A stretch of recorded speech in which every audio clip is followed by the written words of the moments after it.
प्याज का सूप। अरे बेटा आ गई तू। तुझे पता है आज फिर वो मकान मालिक आया था, 10 बातें सुना कर गया है। मुझे तो लगता है अब हमें दूसरा मकान ढूंढना शुरू कर देना चाहिए। अब ज़्यादा दिन हमारी दाल इस मकान में गलने वाली नहीं है। मम्मी मैंने आपको बोला है ना, अपनी बेटी पर विश्वास रखो। And just wait and watch. आप देखते जाओ कैसे मैं टोपी घुमाती हूँ। अरे बेटा वो मकान मालिक कुछ गलत भी तो नहीं कह रहा ना। अब हम किराया नहीं देंगे तो कैसे वो हमें यहाँ टिकने देगा। मम्मी मैं वो चीज़ हूँ जो शीशे से पत्थर तोड़ दे, और मेरी माँ होकर आप ऐसे घबरा रही हो। अब आप देखो मैं क्या करती हूँ। रश्मि रिपोर्टर से बात हो रही है मेरी? जी मैं रश्मि बात कर रही हूँ, बताइए। क्या बताऊँ मैडम, आपके जैसे ईमानदार पत्रकारों के होते हुए इस शहर में श्रीवास्तव जैसे लोग बेखौफ घूम रहे हैं। उन्हें ना कानून का डर है ना सिस्टम का। बड़ी उम्मीद से आपके पास फ़ोन लगाया है मैंने। लेकिन किसकी बात कर रही हो तुम? जब तक पूरी बात नहीं बताओगी मैं तुम्हारी हेल्प कैसे कर पाऊंगी? मैडम गांधी चौक पर चली जाइए, वहाँ पर आपको एक बूढ़ी औरत अपनी जवान बेटी के साथ सड़क पर अपना सामान लेकर बैठी मिलेगी। बाकी कहानी वही लोग आपको सुना लेंगी। मुझसे उनकी तकलीफ़ देखी नहीं गई तो मैंने आपका नंबर मिला दिया। फ़ोन रखने के बाद शनाया अपनी मम्मी से कहती है, मम्मी अपनी सबसे बेकार सी साड़ी निकाल कर पहन लो, फटाफट एक बॉक्स में कुछ भी उल्टा सीधा पैक करो और चलो मेरे साथ। अरे पर कहाँ ले जा रही है? अरे आप चलो ना, बस कुछ देर की बात है, फिर देखना मकान मालिक कैसे हाथ पैर जोड़ता हुआ हमारे पास आता है। शनाया फटाफट से टैक्सी लेती है और गांधी चौक पर जाकर बैठ जाती है। कुछ ही देर में रश्मि रिपोर्टर वहां आ गई। ओह माय गॉड आंटी जी, आप लोगों की कंडीशन तो बहुत ख़राब लग रही है। आप मुझे बताइए क्या हुआ है आप लोगों के साथ? आपको डरने की कोई ज़रूरत नहीं है, रश्मि सच के साथ हमेशा खड़ी रहती है। ये क्या बोलेंगी? मैं आपको बताती हूँ, मेरी माँ की तबीयत बहुत ख़राब है। मेरे फादर नहीं है, किसी तरह से मैं छोटे मोटे काम करके अपना घर चलाती हूँ। पिछले कुछ महीनों से माँ की दवाइयाँ खरीदने में काफ़ी पैसा खर्चा हो रहा था, जिसकी वजह से हमारा हाथ बहुत तंग है। और हमारा लैंडलॉर्ड इसी बात का फ़ायदा उठाकर हम लोगों के साथ बदसलूकी करता है। उसने मुझे धमकी दी है कि मैं 6 महीने का उसे एडवांस पेमेंट करूं, वरना वो हमें घर से बाहर निकाल देगा। और जब मैं पैसे नहीं दे पाई तो उसने हमें हमारे सामान के साथ घर से बाहर फेंक दिया। हम गरीब लोग हैं मैडम, आप भी बताओ कहाँ जाएंगे हम लोग। इतना पैसा भी नहीं कि कहीं होटल में रुक सके। अरे आप लोग चिंता मत करो, मैं अभी आप लोगों को लाइव रिपोर्टिंग में कवर करती हूँ। नहीं नहीं बेटा, हम गरीब ज़रूर है लेकिन शहर में थोड़ी इज्जत है हमारी। अब अगर तुम न्यूज़ चैनल में हमारा चेहरा दिखा दोगी तो 4 रिश्तेदार जो दुआ सलाम करते हैं वो भी बंद हो जाएगा। लोग मजाक उड़ाएंगे हमारी गरीबी का। हम लोगों के बीच में मजाक नहीं बनना चाहते। अगर तुम वाकई मदद करना चाहती हो तो उस लैंडलॉर्ड से हमें थोड़ी सी मोहलत दिलवा दो। ठीक है आंटी जी, आप परेशान मत होइए, मैं चलती हूँ आपके साथ। रिपोर्टर शनाया और उसकी माँ के साथ उनके घर पहुँचती है और मकान मालिक को बाहर बुलाती है। क्या बात है भाई, क्या नाटक नौटंकी चल रही है इधर? इनसे क्या बात करता है, मुझसे बात कर। अकेली औरत देखकर ज़्यादा मर्दानगी चढ़ी है ना तुझे? मजबूरी का फ़ायदा उठाता है, पैसा मांगेगा। हाँ हाँ मांगूंगा पैसा, क्यों नहीं मांगूंगा। और आप होती कौन है मुझे ज्ञान देने वाली? मैं रश्मि रिपोर्टर फ्रॉम पी न्यूज़। अभी वायरल करूंगी ना तुम्हें तो अकल ठिकाने आ जाएगी। नौकरी रिश्तेदारी सबसे हाथ धो बैठोगे। अभी मीडिया की पावर पता नहीं है तुम्हें।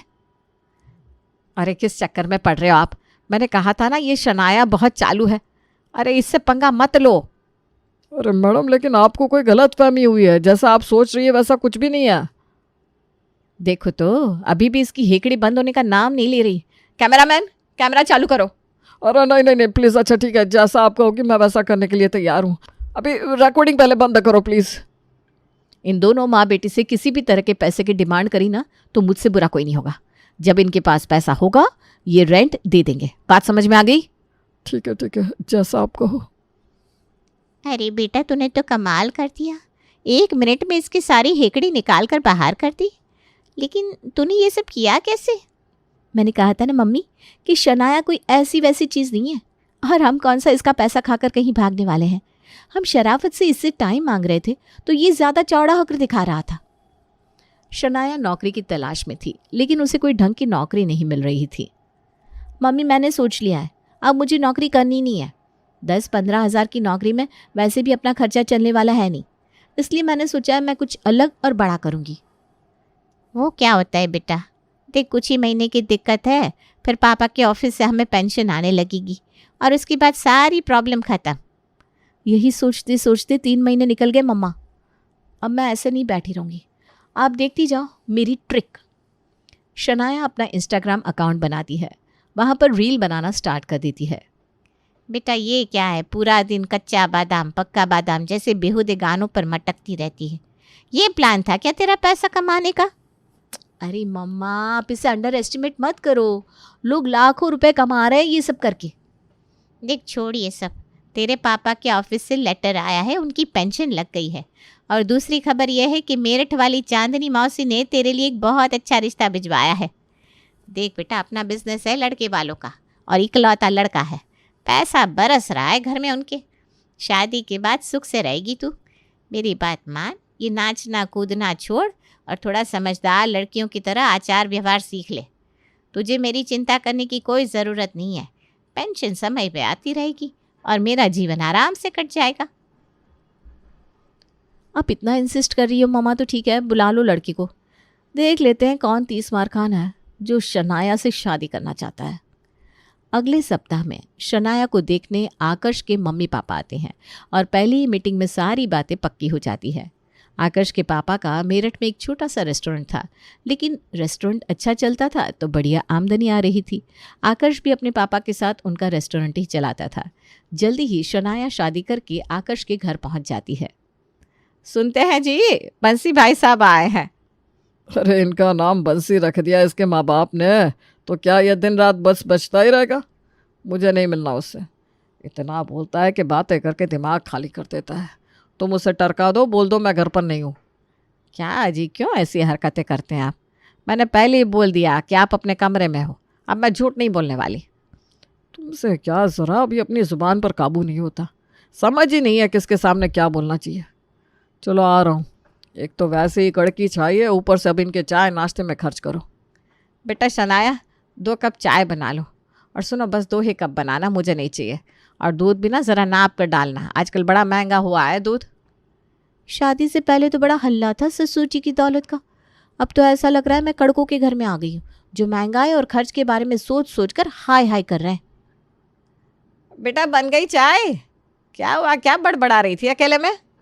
अब वो माँ जी मैं पूछना चाह रही थी कि ये बाबूजी को हुआ क्या है, दोस्त को 1 कप चाय पिलाने से पहले भी इतना सोच रहे हैं। आप भी हर समय खर्च कम करने के लिए कहती रहती हैं, कोई परेशानी है क्या? अब बेटा तुम भी तो इसी घर के सदस्य हो, तुमको भी सब कुछ जानने का पूरा अधिकार है। देख बेटा बाज़ार में इनका रेस्टोरेंट है, इतने सालों से रेस्टोरेंट खूब बढ़िया चल रहा था, लेकिन पता नहीं पिछले 4-5 साल से धीरे धीरे करके धंधा एकदम बैठता जा रहा है। अब तो ये हालत हो गई है कि घर का खर्चा निकालना भी मुश्किल हो रहा है। बस इसीलिए तुम्हारे ससुर जी चिड़चिड़े हो गए, और यही चिड़चिड़ाहट पूरा दिन कभी मुझ पर कभी दोस्तों पर निकालते रहते हैं। अब घर की औरतों के हाथ में इससे ज़्यादा क्या है बेटा, हम तो इतना ही कर सकते हैं कि खर्चे थोड़े कंट्रोल में रखें, बाकी बिजनेस कैसा चलेगा ये तो आदमियों के हाथ में होता है ना। क्या पापा जी का बिजनेस डूब गया? हे भगवान, मैंने तो यही सोचकर इस घर में शादी करी थी कि बिजनेस वाले लोग हैं, मोटा पैसा होगा, जीवन भर मज़े करूँगी मैं, और यहाँ देखो सारा पासा ही पलट गया। और मम्मी को भी ना बड़ी जल्दी पड़ी थी चांदनी मौसी की बातों में आने की, एक बार ढंग से इनका स्टेटस चेक नहीं करवा सकती थी। मेरी तो ज़िंदगी ख़राब हो गई, पता नहीं अब मेरा क्या होगा। ये चिंदी चोर लोग 1 कप दूध का भी हिसाब रख रहा है। शनाया बेटा तेरी ज़िंदगी की तो लग गई। शादी के बाद कुछ दिन तक तो शनाया शर्मिली दुल्हनों की तरह चुपचाप घर में बैठी हुई थी। सासू माँ जो पकाने को कहती पका देती, जो काम बताती चुपचाप कर देती। लेकिन कुछ दिनों में उसे समझ में आ गया था कि अब अगर उसने अपना दिमाग नहीं चलाया तो सड़क पर आने से उन्हें कोई नहीं रोक सकता। अरे चूल्हे में गई शर्म और आग में झोंको संस्कार, आखिर कब तक घर में बैठकर बिजनेस के डूबने का शौक मनाते रहेंगे हम लोग? मम्मी जी आप ये बताओ, ऐसे कैसे अचानक पापा का बिजनेस डूब गया? अरे मैं पूछती हूँ, कुछ तो हुआ होगा ना? बेटा ऐसा कुछ खास तो नहीं हुआ, हाँ बस जितना मुझे याद आता है पहले तुम्हारे ससुर जी और उनके बड़े भाई मिलकर रेस्टोरेंट को चलाते थे, फिर उनके बेटे की विदेश में नौकरी लग गई और वो अपने परिवार सहित इस रेस्टोरेंट की जिम्मेदारी तुम्हारे पापा जी को देकर अमेरिका चले गए। बस जब से वो गए हैं ना, उसके बाद से ही जैसे धंधे को पनौती लग गई। धीरे धीरे करके बिजनेस बैठता ही चला गया। ताऊ जी के जाने से धंधा बैठ गया? क्यों, रेस्टोरेंट में खाना ताऊ जी बनाते थे? कोई शेफ नहीं रखा था? अरे बेटा, खाना तो शेफ ही बनाते हैं, ताऊ जी तो सिर्फ गल्ले पर बैठते थे। मम्मी जी, पहले तो मुझे रेस्टोरेंट जाकर खुद देखना होगा कि आखिर प्रॉब्लम कहाँ है। आप सब लोगों ने अपनी तरफ से एफर्ट करके देख लिया ना, अब शनाया की बारी है। शनाया अगले दिन रेस्टोरेंट जाती है और वहाँ बन रहे खाने को टेस्ट करके देखती है। अरे शेफ जी, खाना तो आपने लाजवाब बना रखा है, खाने के टेस्ट में तो कोई कमी नहीं है, फिर कस्टमर रेस्टोरेंट से भाग क्यों रहे? मैडम, हमारे रेस्टोरेंट में आने वाले 70% कस्टमर जो थे ना, वो सूप के ही थे। बड़ा फेमस था हमारे रेस्टोरेंट का सूप, लेकिन अब देख रहा हूँ हमारा सूप भी कुछ नहीं कर पा रहा है। शनाया हैरान परेशान सी रेस्टोरेंट में जाकर एक चेयर पर बैठ जाती है। तभी एक कपल आकर रेस्टोरेंट में बैठता है। दोनों लड़का लड़की एक दूसरे में पूरी तरह खोए हुए थे। दोनों हंस हंस के बातें कर रहे थे और वहाँ शनाया के ससुर जी पिछले 15 मिनट से उन्हें घूर रहे थे। 5 मिनट के बाद, बहुत देर से देख रहा हूँ तुम दोनों को, कब से ही लगा रखी है। कुछ खाना पीना है या सिर्फ टाइम पास करने आए हो इधर? अरे सर, आप ये कैसी बात कर रहे हैं? कुछ खाना है तभी तो आया है ना। और कैसे बात करूं? तुम्हारे जैसे लड़के लड़कियों को बहुत अच्छी तरह जानता हूं मैं। रेस्टोरेंट में आएंगे, 2 घंटा बैठकर गप्पे लगाएंगे और 50 रुपए की कोल्ड ड्रिंक पीकर चलते बनेंगे। कुछ खाना है तो बोलो, वरना टेबल खाली करो। ससुर जी की ऐसी बातें सुनने के बाद लड़का गुस्से में आ जाता है और तुरंत ही लड़की का हाथ पकड़कर खड़ा हो जाता है और तेज कदमों से रेस्टोरेंट से बाहर निकल जाता है। पता नहीं कहाँ कहाँ से आ जाते हैं। ऐ छोटू, तू देख, अभी कोई लड़का लड़की दिखाई दिया ना तो कह देना कपल की एंट्री बैन है इधर। शनाया ससुर जी से कुछ कह पाती उससे पहले ही एक फैमिली आकर रेस्टोरेंट में बैठ जाती है। फैमिली में पति पत्नी और उनके साथ 2 बच्चे भी थे। बच्चे लगातार शोर कर रहे थे और कई बार चम्मच भी टेबल से नीचे गिरा चुके थे। अरे भाई, क्या शोर शराबा करके रखा है? इतना हल्ला करोगे तो कोई कस्टमर आएगा ही नहीं। यार, बच्चों को थोड़ा कंट्रोल में करो। ये कैसी बात कर रहे हैं आप? साफ साफ बोलो ना, आपको हमारे बच्चों से प्रॉब्लम है। चलिए जी, हमें यहाँ 1 मिनट भी नहीं रुकना। अजीब बदतमीजी है। शनाया 2-3 घंटे वहाँ रुकती है और इतनी देर में सब समझ में आ जाता है। आपका बिजनेस इसलिए पीट रहा है क्योंकि आपने अपने रेस्टोरेंट में कस्टमर भगाओ अगरबत्ती लगा रखी है। क्या बोल रही हो? अरे बड़े अजीब है तुम्हारे पिताजी यार। डोंट माइंड, लेकिन जब तक वो वहाँ गल्ले पर बैठे रहेंगे तुम्हारा रेस्टोरेंट नहीं चल सकता। अरे भाई, वो ऐसे आदमी है जिनसे कस्टमर ऐसे भागते हैं जैसे कछुआ अगरबत्ती से मच्छर। हर आते जाते ग्राहक के साथ मुंह जोरी करेंगे तो कौन आएगा वहाँ? सबसे पहले तुम पिताजी को रिटायरमेंट देकर गल्ला खुद संभालो और बाकी मैं देख लूँगी। आज से हमारे रेस्टोरेंट की स्पेशलिटी वेज या टमाटर सूप नहीं बल्कि प्याज सूप है। मैं मेनू कार्ड में भी अपडेट करा देती हूँ। प्याज का सूप वो कैसे बनेगा मैडम? जैसे अभी तक बन रहा था वैसे ही बनेगा, बस आज से उसका नाम प्याज सूप है।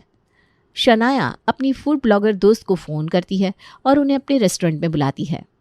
आज हम आए हैं मेरिट की सबसे ज़्यादा फेमस रेस्टोरेंट में, जहाँ की स्पेशलिटी है प्याज का सूप। तो दोस्तों, आज पहली बार मैं पीने वाली हूँ ये स्पेशल सूप। कैसे बना है कुछ देर में अपडेट करती हूँ।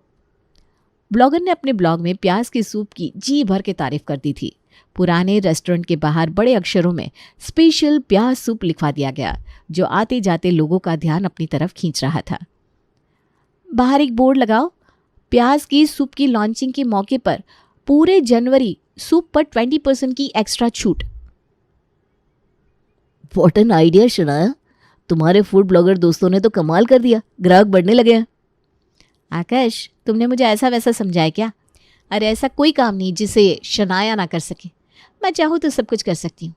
तुम भी थोड़ी बिजनेस टैक्टिक्स सीख लो। ये 90 के दशक के व्यापारियों की तरह वाइट शर्ट पहनकर हिसाब देखने से काम नहीं चलेगा। लोगों के बीच अपनी जगह बनाते रहना पड़ता है। देखो, जनवरी बीतते ही फरवरी आएगी और फरवरी यानी लवर्स का त्यौहार।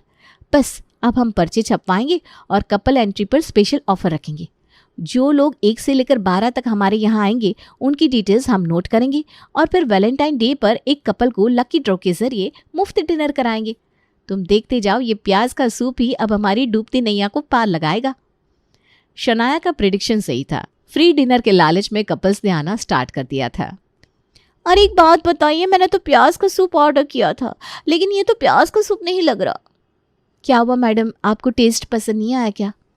टेस्ट तो लाजवाब है, लेकिन मुझे ये प्याज का सूप नहीं लग रहा। नहीं नहीं, ये है तो प्याज का ही सूप, लेकिन बाकी सब्जियां भी इसमें डाली गई हैं। टेस्ट को बढ़ाने के लिए करना पड़ता है ना मैडम। और गाजर, गोभी, ये सब तो गार्निशिंग के लिए डाली गई है। आप इन सब्जियों को इग्नोर करो। बस ये बताओ कि आपको हमारे रेस्टोरेंट के स्पेशल सूप का टेस्ट कैसा लगा? टेस्ट तो वाकई बहुत अच्छा है। बस मैडम, आप टेस्ट को देखो ना। प्याज के साथ अदरक पड़ी है या मिर्ची, उससे क्या फ़र्क पड़ता है? आखिर आप अच्छा खाना खाने के लिए यहाँ आई थी ना। अरे यार, तुम फंसा दोगी किसी दिन। वेजिटेबल सूप को प्याज का सूप कहकर बेच रही हो। आज तो ये कस्टमर तुम्हारी बातों से कन्विंस हो गए, लेकिन कल को कहीं कोई कस्टमर चिढ़ गया तो क्या होगा? एक बात बताओ आकाश, टीवी में इतने बड़े बड़े ऐड आते हैं जिसमें वो लोग गला फाड़ फाड़ कर बताते हैं इसमें है गुलाबों की खुशबू, इसमें है चंदन का तेल। अब तुम मुझे ये बताओ, कौन से साबुन में असली गुलाबों की खुशबू और चंदन के रियल एसेंस मिलाए जाते हैं? सब मार्केटिंग स्ट्रेटेजीज होती हैं। खरीदने वाले को भी अच्छे से पता होता है कि किसी साबुन, तेल, शैम्पू में गुलाब और चंदन नहीं मिलाया जा रहा, लेकिन उसके बाद भी हम खरीदते हैं ना, और उन एडवर्टीजमेंट से इम्प्रेस भी होते हैं। तो बस ये जो प्याज की सूप के इतने बड़े बड़े बैनर मैंने लगवाए ना, और ये जो भी ऑफर चल रहा है, ये सब और कुछ नहीं, मार्केटिंग स्ट्रेटजी है। अपने बिजनेस को इम्प्रूव करने के लिए हर इंसान कुछ ना कुछ स्ट्रेटजी फॉलो करता है, उसमें बुरा कुछ भी नहीं है। और हर कस्टमर के साथ कोई चीटिंग नहीं कर रहा है, हम कोई गलत चीज़ नहीं मिला रहे।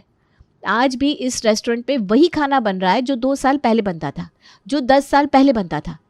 बस हम उसे बेचने का तरीका बदल रहे हैं, इसमें कोई भी बुराई नहीं है। तुम टेंशन ना लो, मैं हूं ना, सब देख लूँगी।